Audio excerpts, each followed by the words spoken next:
76तम साधारणतंत्र दिवस उपलक्षे स्थानीय निखिल उत्कल चतुर्थ श्रेणी कर्मचारी भवन ठारे जिला अणगेज रोड कर्मचारी समन्वय समिति कलाहांडी शाखा श्री श्री श्री बालुकेश्वर मंदिर कमिटी पुराणापड़ा भवानीपाटण आंचलिक भारतीय स्टेट बैंक मिलित प्रत्यक्ष सहयोग में 76 यूनिट रक्त संग्रह करा जायथिला। एथिरे सरकारी शिल्प तालीम अनुष्ठान भवानीपाटण सरकारी यांत्रिक महाविद्यालय कलाहांडी शिल्प तालीम केन्द्र धर्मगढ़ जूनागढ़ भवानीपाटण सदर विधायक सागर चरण दास को सहयोग समेत भवानीपाटण विभिन्न स्वेच्छासेवी गण अति आनंद सहकारे रक्तदान करथिले। एही रक्तदान शिविर को कलाहांडी जिलापाल पावर सचिन प्रकाश उद्घाटन करथिले। एथिरे भवानीपाटण विधायक सागर चरण दास अतिरिक्त जिलापाल तन्मय दरवान बैतारू दीप भवानीपाटण उपजिलापाल प्रभात कुमार परिड़ा योजना अधिकारी श्रीकांत दलई हलधर नियाल शुभस्मिता मिश्र तहसीलदार कलाहांडी विवेकानंद महानंद जिला संस्कृति अधिकारी प्रभृति उपस्थित रही समस्त रक्तदाता को उत्साहित करथिले। जिला रक्त भंडार अधिकारी डॉक्टर विभुंदु बल और डॉक्टर अनुराग मिश्र सहित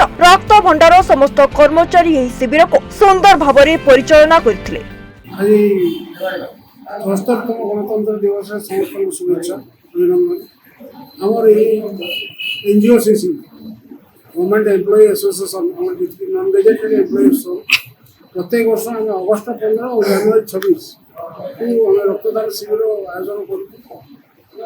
प्राय 100 ब्लड कलेक्शन हो प्रत्येक वर्ष ये आम ये जेहेतु गोटे रक्त ह्यूमन बॉडी छड़ा अन्य कौन फैक्ट्री में मिले नहीं आ लोक नितान्त आवश्यक लोक आम गोटे छोटिया साहय पहुंचाई चेष्टा कर। कलाहांडी जगन्नाथ नायक रिपोर्ट न्यूज 95 ओडिया। देश विदेश कोण अनुकोण टेक्निक खबर देखंतु आम सह यूट्यूब फेसबुक और इंस्टाग्राम रे आमको देखंतु लाइक शेयर और सब्सक्राइब करने को आद्य भूलंतुनी।